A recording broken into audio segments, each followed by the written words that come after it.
Do you see it? I'm going back to my account right now.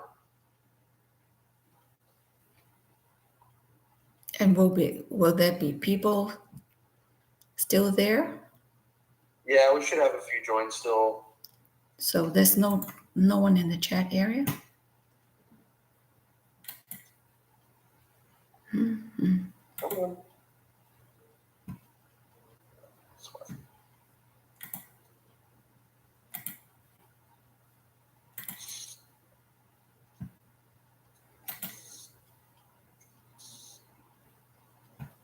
So will they know to go to this one, or do they just automatically migrate? They should. It should notify them that you're live again. But we'll see. Okay. All right, it's on. I'm gonna hang up. Okay.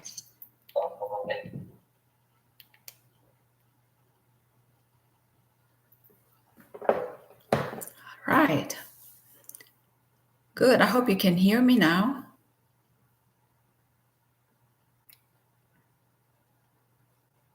Okay, welcome back. Thank you.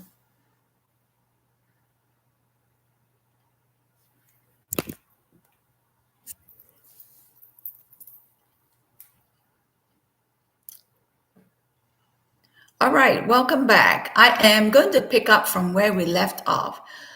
So, one of the questions asked was, how do you differentiate between healthy conflict and destructive relationship conflict? One of the things you want to think about in healthy conflict is you come away from the conversation with a win-win response. In a win-win response, the goal is to hear each other. The goal is to understand the person you are having a conflict with. So ensure that both of you understand the point, both of you validate each other's point, and that both of you are able to be happy with the resolution. However, in unhealthy relationship patterns, there is a win-lose setup. And many times people will come away from conversation feeling unheard, misunderstood.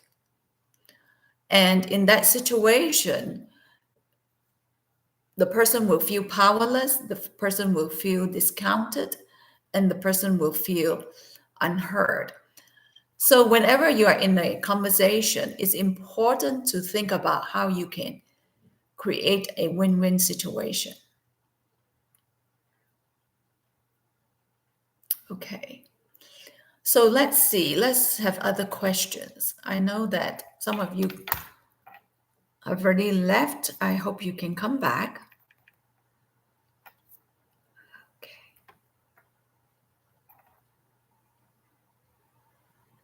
All right. What other questions do you have? Feel free to type it in the chat area.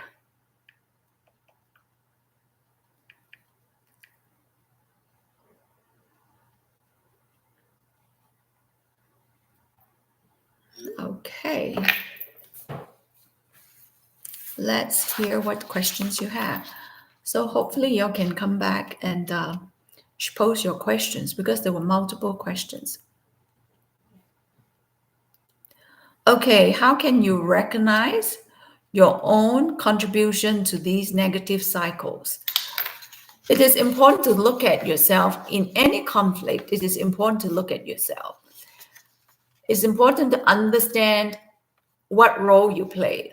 Many times conflict exists. It's not just based on one person. It could be based on a mindset. Do the parties have rigid mindset where they think that their response is the only response? So look at how you enter into the conversation. Are you entering into the conversation with an open mindset? Are you entering into the conversation to ensure that you get your way or get your point across?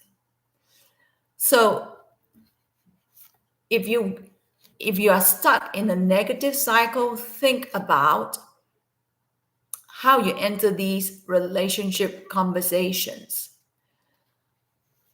Many of us may have preconceived ideas. We think that my idea is the best idea, that my idea is important. And so it is important to go into any conflict with an open mind rather than, trying to get what you want. And we get stuck in negative cycles is also because we tend to do the same thing that our parents did. You may have observed your parent being very resistant to change. You may have observed your parent, negotiate in negative ways. You may have observed your parent create win-lose situation. So if you're caught in that cycle and in those behavioral patterns, it is important to look at the role you play rather than, power through in trying to get what you want. While you may power through and win a few fights, but over time, people disengage when they feel like they don't get their way. Whoever you work with, it is important to think about how you can work with a person rather than just get your way. Okay, there's another pattern, another question by Shannon. How might childhood experiences contribute to the development of destructive relationship tendencies? That's a great question. Yes, our childhood plays a significant role in how we relationship. So whatever you watch your parents do or the people that raise you, be it your mother, your stepfather, your biological father, you have to think about how they model conflict resolution. If you see them disconnect, you see them walk away, you see them not resolving conflict, or you see them isolate and go drink, or isolate and go away and never talk about it, then you are more likely to do the same.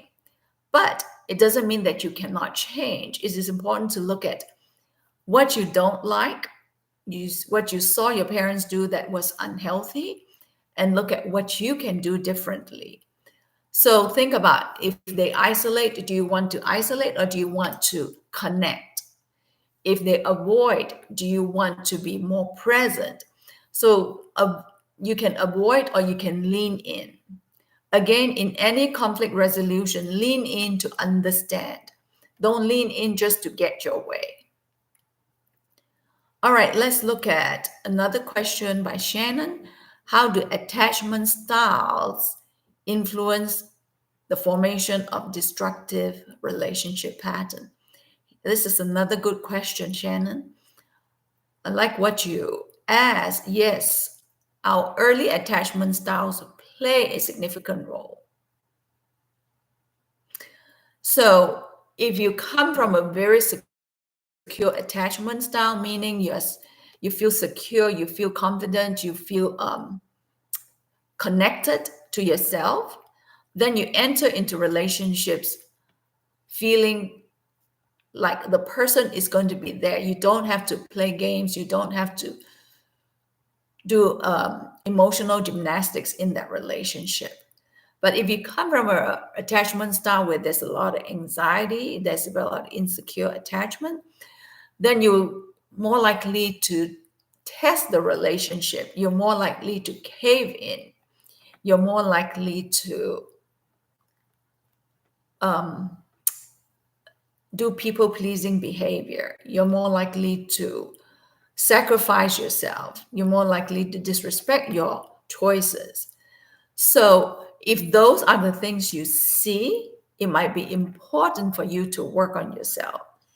The goal is to always work on yourself, strengthen your emotional muscle, and look at what you bring to the relationship rather than expect the other person to meet your emotional needs. Okay, Christine has a question. The question is, how can you concede in an argument without seeming like you are just placating your partner? That's a great question. How can you concede rather than placate?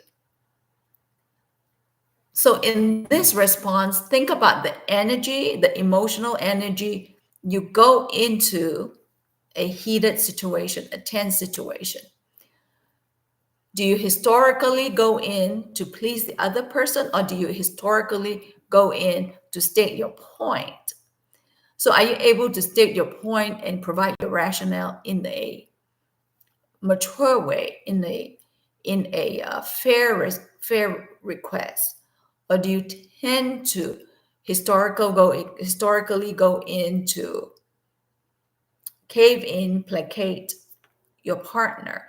And when other people notice it, then they can sense that there is not a genuine response from you.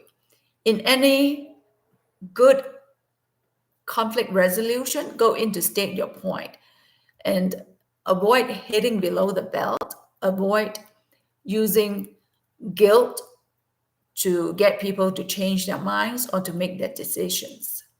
So when these unhealthy energies like guilt, shame, that are used to make decisions or to influence decisions, then you know that it is a very unhealthy tactic.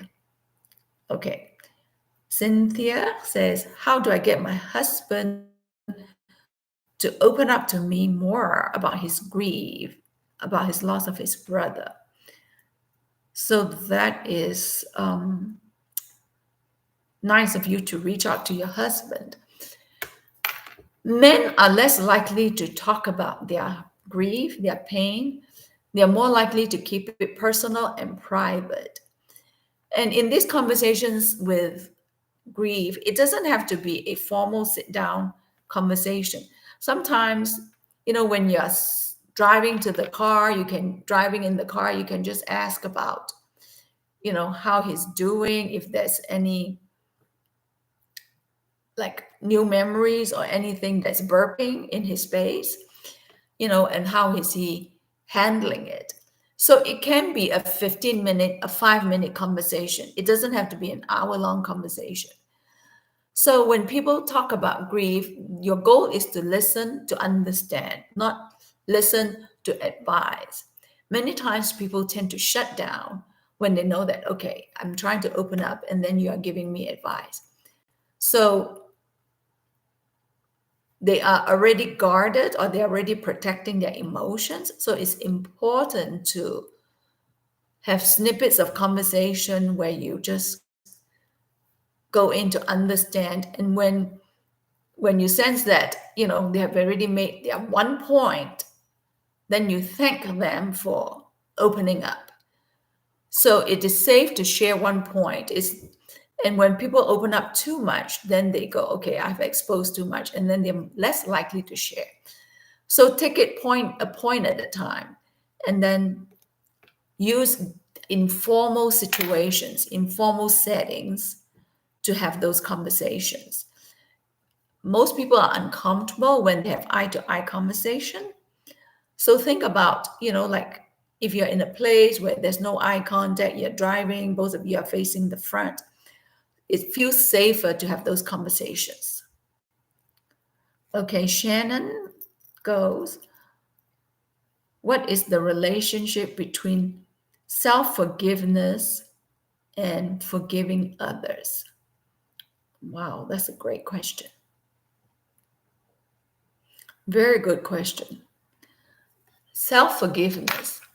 So in thinking about self-forgiveness, you're able to not use shame to beat yourself up. You work from a place of being human rather than work from a place of expecting yourself to be perfect, expecting yourself to be all, be able to perform. So being human is very important. And that's, it goes with self-forgiveness. When you make mistakes, do you beat yourself up repeatedly, or do you let it go? Do you go, this is a learning experience? Many times we hold ourselves to high standards. It's important to learn to let things go. See your failures as a step towards learning rather than, oh, I failed again. So many times when we learn to walk during the first year of our life, when we learn to walk, we fell a lot. So in life, see yourself as when you fall, it doesn't mean you failed. It means that you learn from the experience. So self-forgiveness is about being human, about learning to give yourself grace. And then other forgiveness is the ability to talk things through if there's that opportunity, and to be able to put things on the table. But if you don't have the opportunities, it's important to think about how you can resolve it on your own. And it could be talking to a friend, a different friend, a family member, or journaling it out so that you get to express your point, your frustration. And many times it is important, if you do a journal, it may be important to think about, okay, you journal it out. You don't have to share with anyone. You can tear it up and then, rewrite it in a different way and then tear it up again. Because the more you get it out of your internal space, your emotional space, the more you're able to let go. Many times the things we keep within us and we don't let it out, that's when it keeps growing and it keeps multiplying. So it's important to diffuse it by talking it out, by sharing it with a trusted friend or family member, and by writing it out. And it doesn't have to be written out nicely. It could be written out in the scribbles, and then you tear it up. And it may take multiple writings before you can turn it loose. Okay, let's see. Okay, there's a question by Saidi. How does childhood trauma affect your mental health in adulthood? So this is a good lead into the previous question. Childhood trauma, when unaddressed, it's stored in our body. It retains itself in there. Our body has muscle memory, and our body retains that information.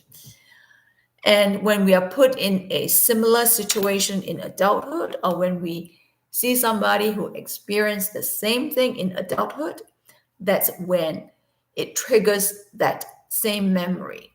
So it's important to think about what memory is stored in your body, what is in your emotional space, what do you want to get rid of. Whatever you don't get rid of, it remains in your body. It remains in your headspace. It's probably buried in a very deep, dark closet. So think about what you want to let go of. Because if you don't let go of it, it has there's a tendency for it to replay in our relationships. Okay. All right. Let's see. Araceli goes, how can you stop being insecure in a relationship? That's an awesome question. So insecurity in a relationship, we can think of it as the insecurity that is within us and we bring it into the relationship. So when you are insecure, what are you struggling with? Are you threatened by the lack of attention or the fear that the attention might go away? Are you afraid that the partner might give attention to somebody else? So look at how you can strengthen your own security rather than change your partner and expect your partner to provide security. So when we struggle with insecurity, with jealousy, or with other emotions, don't put it into the hands of other people to solve it. Put it into your own hands and look at how you can resolve those situations, how you can work on you and become more secure, become more understanding of the emotions you struggle with. Okay, Shannon, you have another good question. What's the connection between physical health and mental health? All in terms of self-relationship. Great question. So, your mental health probably plays a role in your physical health. Your mental health, your mental wellness, your mental security, it all reflects in relationship. If you find yourself being timid, being anxious, so your physical body will reflect that. And probably people will pick that up. And people will see, how you respond or don't respond. So whenever you are in a relationship, think of how you interact and don't interact. Because if you continuously use anxiety to cope, if you continuously use fear to cope, then your body will reflect that. You will have a lot of tension, a lot of knots, a lot of tightness in different parts of your body. So many times in working with clients, when they talk about that heavy issue, I often go, so tell me where the tension is. Help me understand where it's knotted up in your body. And sometimes people will say it's in my neck. Tell me what your neck is saying. If it could talk, what would it say? Tell me the knot that is in your stomach. If it could talk, if it could express itself, what would it say? All right, there's another question by Araceli. Okay, we just answered that. Okay, Shannon goes, how do you keep our relationship, our self-relationship healthy as we age and as we face life's challenges? This is a great question. Yes. Yes, the goal is always to work on ourselves. Be it even if we are in a relationship, the goal is to always work on you because you are the only person that you can work on, and you don't have power over others. You don't have influence, and if you do, it's only a small percentage of influence. The best thing you can do for yourself, the best gift you can give yourself is the gift of change, the gift of reflection. So work to build your security, work to build calmness, work towards being intentional about your decisions rather than reactive. If you're reactive, did you see your parents react? Did you see your parents bark? Did you see your parents explode? And if those were the things you saw, how can you work towards being able to express yourself, being able to share your thoughts? The more you get rid of the emotional script that is in your head, the more likely you're able to be calmer, that you'll be less likely to be triggered. So work towards strengthening your secure muscle, work towards strengthening your own calmness, work towards listening to yourself, work towards respecting yourself. In respecting yourself, if you say something, make sure you do it. Don't say something and then discount your own words. Because if you do that, others will pick up that energy and they will be more likely to disrespect you. So focus on honoring yourself as well. Honoring is whatever you say, make sure you do. Honoring yourself is also about taking care of your physical health, respecting your body, respecting your finances, being able to take care of things that is within your care is very important. Because if you disrespect your own self, people will pick up a lot of those energies, and they too will do the same thing that you do to yourself. So how you treat yourself is going to be similar to how other people treat you. So work towards treating yourself well, work towards respecting yourself. Okay, Shannon goes, how do attachment styles formed in early childhood due to mother's difficult upbringing due to my mother's difficult upbringing influence my relationship dynamics between mother and daughter? Again, another excellent question. So, again, we play out the relationship we have with our parents, and we tend to bring it into the next generation. This is what I call the gift that keeps on giving. Even though it's unhealthy, we keep giving that gift to the next generation. So it is important to look at what you and your mother struggle with and how do you want to address those. Don't avoid it. When you avoid it, it is more likely to be repeated. But when you lean into it, you're more likely to resolve it. Lean into it to understand your mother's history. Lean into it to not blame, but to understand, to hear, to to see what you can um, digest about her history. What were some of the patterns that she struggled with? So when you do understand it, and then you realize that whatever her behavior, her tension is towards you was not about you, but about herself, then forgiveness is more likely to show up. Then you will be able to feel more resolved that it was never about you.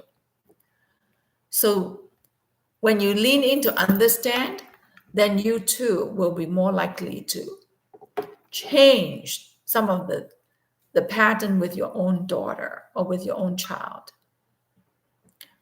Okay, question from Araceli.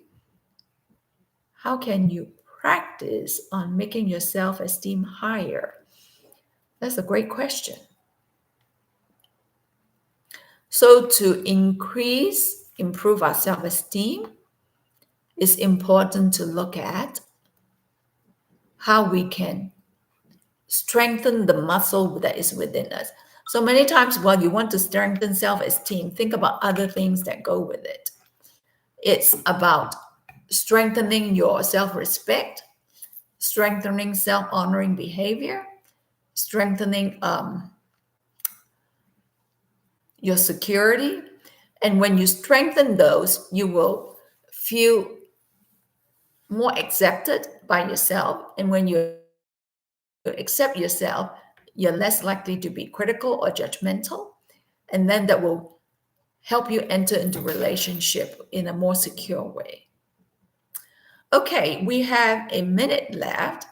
I really appreciate your questions asked. I thank you for these very, very complicated questions. So I love the questions. Very nice work. So I am going to remind you that next week I'm going to do another live. It's going to be every Thursday. So next week's topic is practical steps to overcome anxiety. Come back, join us. And before we go, I am going to share with you the announcement of services by Laurel Ridge.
right.